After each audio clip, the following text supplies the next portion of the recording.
Penjabat Bupati Aceh Besar yang diwakili Sekdakap Aceh Besar Dr. Andes Sulemi MSI meminta OPD terkait untuk memaksimalkan peran dalam upaya percepatan penurunan angka stunting di Kabupaten Aceh Besar.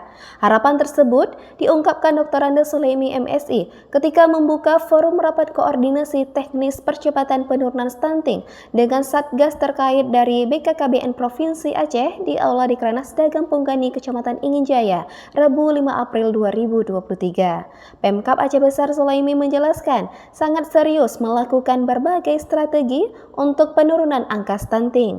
Hal itu dilakukan antara lain dengan seperti menggelar rapat koordinasi tim percepatan penurunan stunting kecamatan se-Kabupaten Aceh Besar beberapa waktu yang lalu.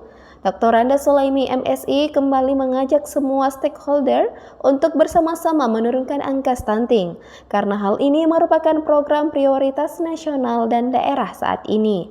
Untuk itulah, koordinasi para kepala OPD, camat, kepala puskesmas, dan stakeholder lainnya di kecamatan sangat penting dan perlu terus ditingkatkan, sehingga pada akhir tahun 2023 ini, angka stunting di Aceh Besar turun di bawah angka 20%. Selain itu, perlu terus ditingkatkan kerjasama dengan Forkopimcam, tokoh agama, tokoh masyarakat, tokoh adat, dan tenaga kesehatan untuk berkontribusi pada aksi dan intervensi dalam percepatan penurunan stunting di seluruh kampung di Aceh Besar.